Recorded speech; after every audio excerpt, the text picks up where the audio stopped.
So, good day everyone. No, our topic for today is about the corrosion on dangerous or cargo spaces and ballast tanks. So, it is under the Seamanship War, cargo holding spaces, dangerous goods and inspection. Again, it's still under the section of A-2/1 and 2, Function 2 of the STCW of 1978. So, today we're going to discuss corrosion in cargo spaces and ballast tank under the CHS. So, dangerous goods and inspection. So, as future seafarers or officers like you under this STCW A-1 ay -2/1 and under the A-2/2. So you are expected to understand and how corrosion forms, so how to identify it, also how to prevent.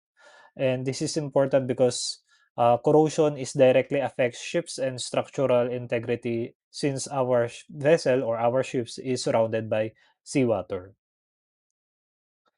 And for our learning objectives or LO 2.1, no, our learning objectives is we're going to explain how corrosion in cargo spaces and ballast tanks are formed, their causes, and how to identify them, and how to prevent them. By the end of our discussion, you should be able to explain clearly and apply them during your actual shipboard inspection. So first comes first, no, what is metal corrosion? So metal corrosion occurs when metal reacts with the environment and gradually deteriorates it. So the metal reacts when the metal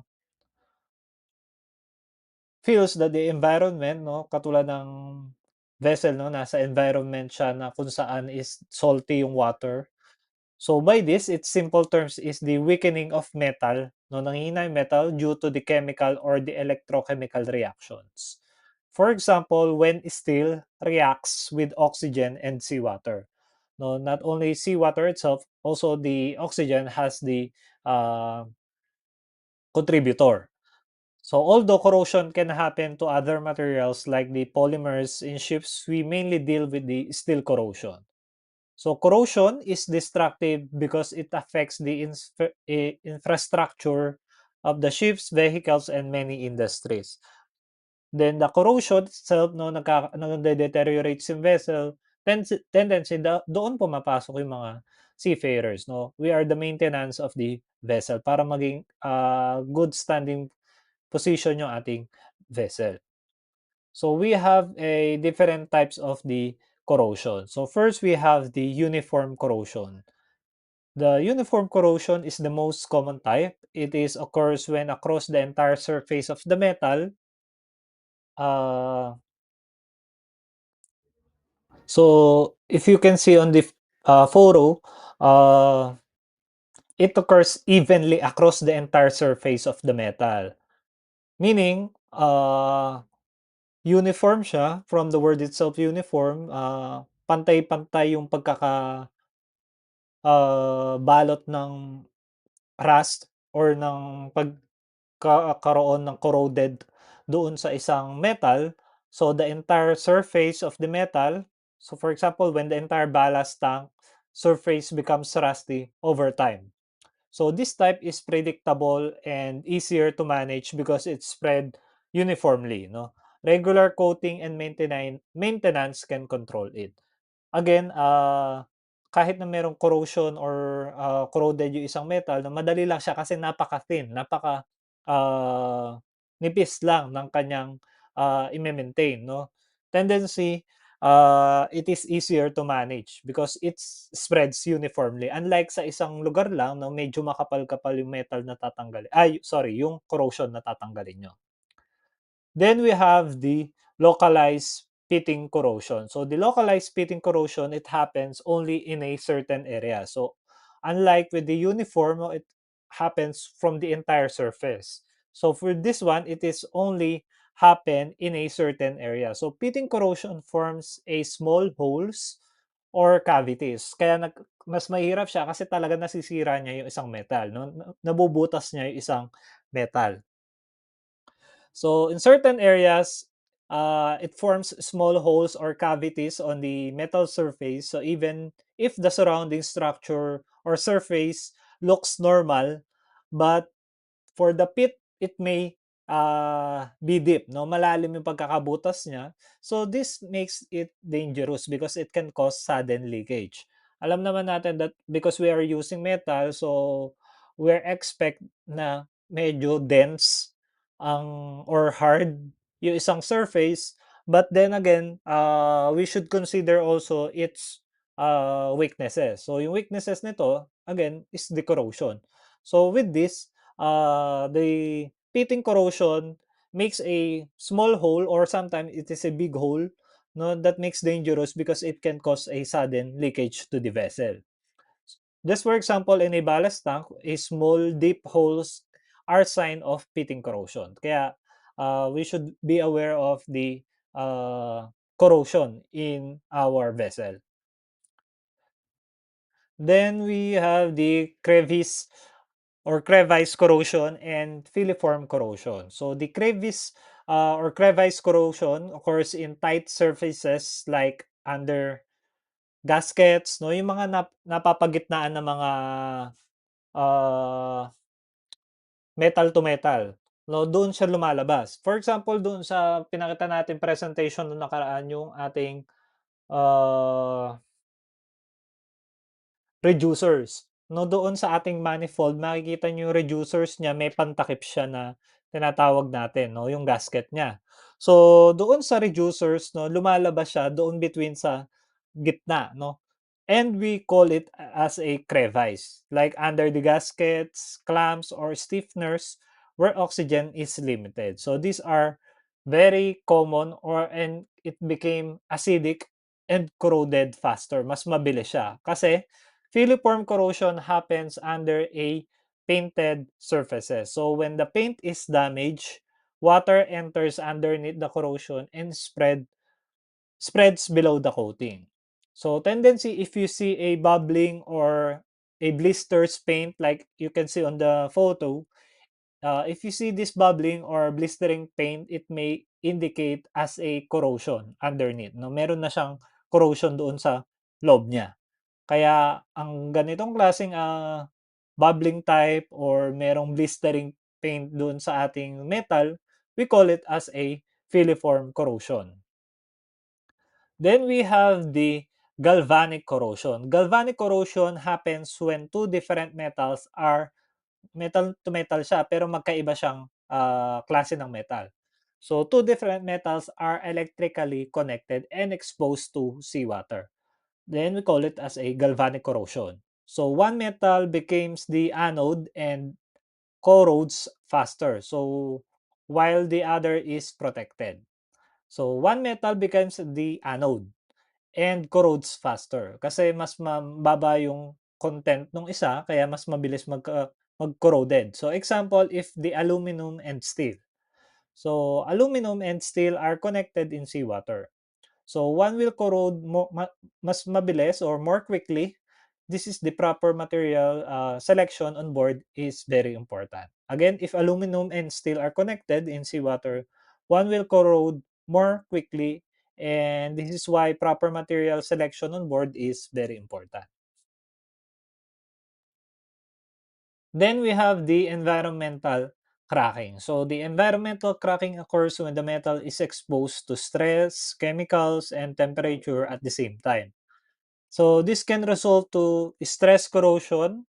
So again, though, the environmental cracking occurs when the metal is exposed to stress, chemicals, and temperature at the same time. Again, no, ah, kakaroon ng gantong klaseng effect sa isang metal kapag sabay-sabay na lumabas yung stress and yung chemical reaction at yung temperature, biglang sudden changes ng sabay-sabay. So this can result to the stress corrosion. So kaya nagkakaroon ng cracking or the hydrogen induce the cracking. So these cracks may not be visible immediately, but it can cause sudden failure. So this is why inspections must be thorough or talagang papaka-check ng isang inspector yung isang vessel. Then we have the flow assisted and intergranular corrosion. So this flow-assisted corrosion happens when the fast-moving water removes the protective oxide layer of metal. So this exposes the fresh metal to the further corrosion. Then the fretting corrosion naman happens due to the vibration or the repeated movement. So again, on vessel, no, vibration is very common. Kasi again, nandun yung external factors coming from the environment and also the factors that coming from the machineries on our vessel. So machinery parts or the vibrating ship structures may develop small pits because of the constant friction. Then we have the high temperature corrosion. For our high temperature corrosion, high temperature occurs in areas exposed to heat such as the engine systems. No, oxidation and chemical reactions at high temperature weaken the steel. So the oxidation and chemical reaction at high temperature weaken the steel. Even metal can resist corrosion at the normal temperature can corrode under extreme heat. So that is the high temperature corrosion. Then, how corrosion in cargo spaces and ballast tank are formed? Ba't nga ba nagkakaroon ng corrosion under the cargo spaces even if it is being sealed, nakatakip siya, kahit na hindi siya napupuntahan ng or nababasa ng tubig na mayroong salt water. Bakit, no? So in these cargo spaces and ballast tank, corrosion forms mainly because the steel interacts with the seawater, humidity, and certain cargoes. So ballast tank certain seawater which is highly corrosive because of the salt content. So cargo holds may carry materials like coal or iron ore that releases moisture in or acidic substances accelerating the corrosions. Then ano nga ba yung mga factors na yon? So, factors that contributes the corrosion. So, this one, first is the, again, sinabi ko na nga kanina na seawater, no? Seawater and the biologically influence corrosion or the mic. First, seawater. Seawater or humidity create a highly corrosive environment. And also microorganisms like the bacteria, the fungi can survive in the ballast tank. So they produce acidic byproducts like the accelerate the corrosion. So this is called the microbiologically influence corrosion or the mic. No, again, this mic is the bacteria that produced by the microorganisms. Then we have the electrochemical processes and coating degradation. So the difference in the electrical potential between the welds and base metals create the small galvanic current. So this speed ups the corrosion. And another factor is coating and degradation. So when a protective paint deteriorates, even it becomes exposed to seawater and oxygen. So kaya nagkakaroon po tayo ng electrochemical processes and coating degradation. Then we have the stagnant zones. Ano ba yung stagnant zones na tinatawag natin? So the stagnant zones are areas where water stays for a long time. From the word itself, stagnant. Hindi nagkakaroon ng flow, hindi nagkakaroon ng changes, na stagnant lang siya. So stagnant zones in a ballast tanks like corners and poorly drained areas allow water to remain. So creating ideal conditions for corrosion. So that's why proper drainage and inspections are very important kasi once the area are stagnant, again, so kaya nagkakaroon tayo ng mga inspections to the ballast tank not only to see na meron ng corrosion, also to prevent corrosion. Kasi, once na magkaroon ng mga stagnant waters, it will be a ideal conditions to have a corrosion inside the ballast tank. Then we have the cargo type. So, this cargo type are certain cargoes like the coal or iron ore contribute to corrosion. They may produce moisture or acidic substances, especially when wet, no, after discharge, improper cleaning. So after discharge, improper cleaning may leave residues that accelerate the corrosion. Then, ano nga ba yung mga consequences, no, of corrosion? So, if corrosion is not controlled, it can lead to first in structural weakening. No, kaya tayo nasa barko to prevent the vessel from upright position para nasa good standing condition siya.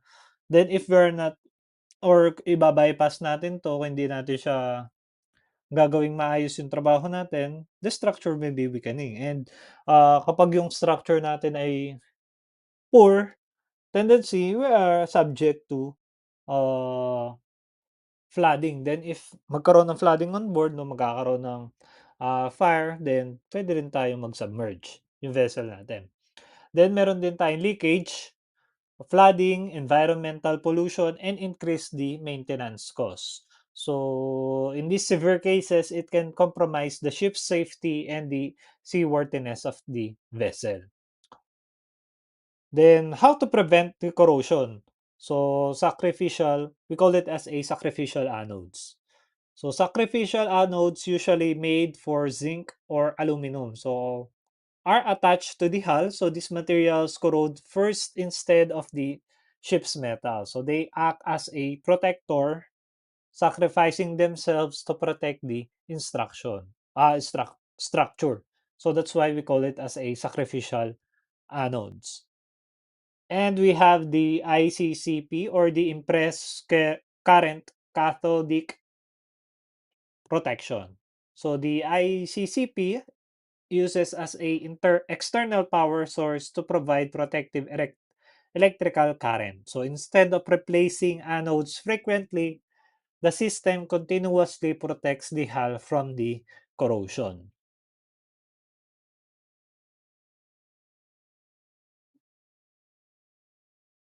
So the material selection, like the corrosion resistant material, uses as a resistant materials for the stainless steel or aluminum. Then the fasteners and welds for corrosion resistant fastener as welded seams instead of rivets or any other areas exposed to the elements.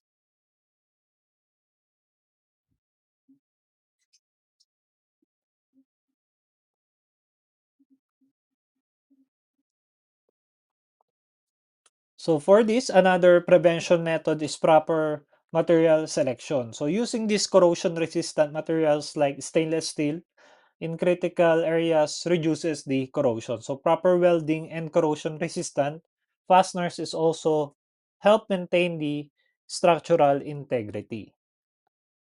So, class, let's summarize our discussion no, para mas maintindihan nyo.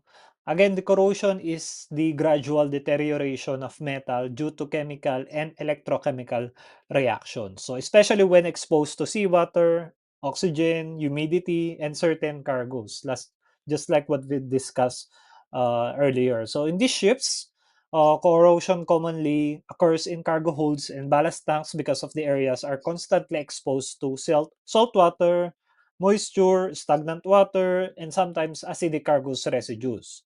So we discuss also the different types of the corrosion, like the uniform corrosion. It spreads evenly. The localized corrosion like pitting and crevice, which are more dangerous. The galvanic corrosion, and it causes because it is a different metals in contact. And the environmental cracking and other specialized forms.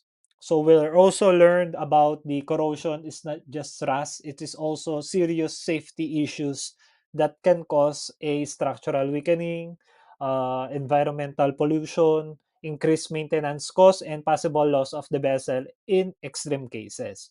And most importantly, corrosion can be prevented through proper coating and maintenance, regular inspection, cathodic protection, and sacrificial anodes and ICCP, proper material selection, and good cleaning and drainage practices. So as future seafarers like you know, inspection is part of your responsibility and you must know what to do or what to look 4, no? So rusting, pitting, and coating damage, cracks, and stagnant areas. So always remember this, that corrosion is slow but dangerous. No? If it is ignored, it become expensive and unsafe. So prevention and early detection are always better than repair. So that is the end of our discussion. No, you can take a break because we're going to have a short quiz regarding with this topic, and it is also included on your midterm examination. So thank you for listening. And if you have a question, just raise your virtual hand and we're going to attend your question. So you can take a break or have a health break or breakfast. And question, just raise your virtual hand. Thank you very much for your listening.